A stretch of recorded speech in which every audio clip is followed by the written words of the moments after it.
रात को नींद ना आने की तकलीफ बहुत ज़्यादा लोगों को आजकल सता रही है।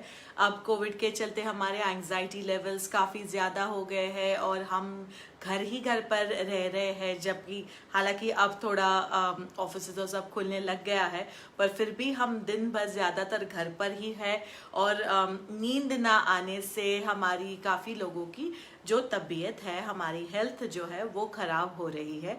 तो आज मैं न्यूट्रिशनिस्ट अमिता गद्रे आपको बताऊंगी कि अगर आपको अच्छी नींद चाहिए तो क्या आप कर सकते हैं, क्या कुछ आप ऐसी चीज़ें खा सकते हैं या कुछ आपके रूटीन में बदलाव ला सकते हैं कि जिससे आपको अच्छी डीप गहरी नींद आए। अब नींद का ताल्लुक हमारे सेहत से बहुत ज़्यादा जुड़ा हुआ है। अगर आपको नींद अच्छी नहीं आ रही है तो आपके हार्मोन्स जो है वो रेगुलेट करना, नॉर्मल रखना, या आपका जो वेट लॉस है, अनएक्सप्लेन्ड वेट गेन, ये भी काफ़ी बार इंसोम्निया से होता है। अगर आप ठीक से आप बाकी सब कुछ हेल्दी खा रहे हैं पर और आपको नींद अगर नहीं आ रही है तो वेट लॉस करना भी मुश्किल हो जाता है। अगर आपकी नींद पूरी नहीं हो रही है और आप जैसे हाइपरटेंशन है या डायबिटीज़ है या ऐसे कुछ अगर आपको इश्यूज़ है तो वो भी मैनेज करने में तकलीफ आती है। तो अच्छी नींद ये आपके सेहत के लिए बहुत ज़रूरी है, पर फिर भी हम में से काफ़ी लोगों को ऐसे प्रॉब्लम आती है रात को कि जैसे हमें रात को नींद नहीं आती या जल्दी नींद नहीं आती, और सुबह जब हम उठते हैं तब हमें ऐसे फ्रेश फील नहीं होता, लगता है कि और थोड़ी नींद आ जाती तो अच्छा रहता, या अगर हम फ्रेश फील नहीं करते या एनर्जी हमारी सही नहीं होती सुबह उठने के बावजूद। तो क्या होता है, क्या कर सकते हो आप कि आपकी नींद सही हो जाए? सबसे पहली बात जो आपको करनी चाहिए वो है कि आपका एक रूटीन रेगुलर रखिए। हमारी जो बॉडी है वो एक सर्केडियन रिदम पे चल रही होती है। तो अगर आपका रूटीन एक फिक्स रूटीन नहीं रखेंगे तो आपके शरीर को पता नहीं चलेगा कि अब ये सोने का समय है और अब ये जगने का समय है। काफ़ी लोगों को ये आदत होती है कि जैसे मंडे टू फ्राइडे में या फ्राइडे सैटरडे ऐसे वो रात भर टीवी देखते रहते हैं या कुछ मूवीज़ देखते हैं, नेटफ्लिक्स से ऐसे कुछ करते हैं, और फिर सुबह वीकेंड पे बहुत लेट उठते हैं। तो अगर आप इस प्रकार का रूटीन फॉलो, इस प्रकार का यादर रूटीन फॉलो कुछ भी नहीं कर रहे हैं तो ये हो जाएगा कि आप जब भी उठ रहे हैं या जैसे जैसे मंडे आता है तो आपके शरीर को पता ही नहीं चलता कि अब ये उठने का टाइम हो गया, क्योंकि रविवार को तो आप 10 बजे 11 बजे तक सोते रहे थे। तो ऐसे में आपको फिर जैसे आप सोमवार को जब आप उठोगे तो you will B sleep deprived. तो इस तरह से ऐसा कुछ ना कीजिए। आपका एक रूटीन बनाए रखना बहुत ज़रूरी होता है। तो रोज़ जैसे एक समय पे, जैसे 10 बजे आप सो रहे हैं, 10:30 बजे सो रहे हैं, तो एक रूटीन फिक्स कर लीजिए। एक और बात जो आपको ज़रूर करनी चाहिए वो है कि स्क्रीन का एक्सपोजर कम करें। आज हमारी ज़िंदगी में बहुत सारी स्क्रीन्स हम देखते रहते हैं, जहाँ वो लैपटॉप हो, फ़ोन हो, टैब हो, टीवी हो। तो सोने के समय से पहले, जैसे अगर आपको 11 बजे सोना है तो 10 बजे के बाद से आप कोई भी स्क्रीन ना देखें। अगर आपको सोने में तकलीफ आ रही है तो कोई बुक पढ़ लीजिए या कुछ गाना सुन लीजिए, पर फिर भी not on a screen, like you can always play some music, पर कोई स्क्रीन ना देखिए। तो उससे भी आपको जो स्क्रीन के रेज से जो नींद ना आने का प्रॉब्लम होता है वो चला जाएगा और आपके बॉडी को आपको समझ आ जाएगा कि आपको सोना है, रेस्ट टाइम है, तो you will be able to sleep faster.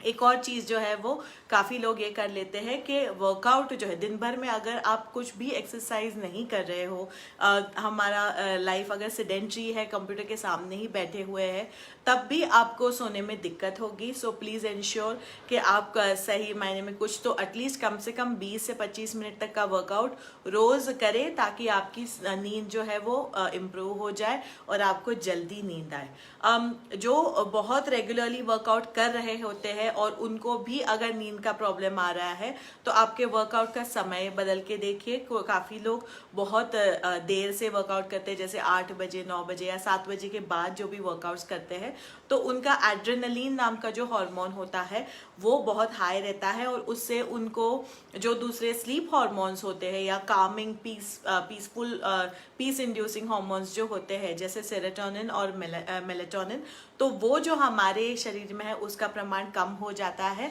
अगर आपका एड्रेनलिन हाई है तो इसलिए वर्कआउट का समय चेंज करके देखिए। अगर आप सही से वर्कआउट कर रहे हैं, बिल्कुल थक भी रहे हैं, पर आप 7 बजे के बाद अगर वर्कआउट करें और उसकी वजह से आपको नींद नहीं आ रही है तो आप वर्कआउट का समय सुबह का करके या दोपहर का करके ये भी कोशिश कर सकते हैं।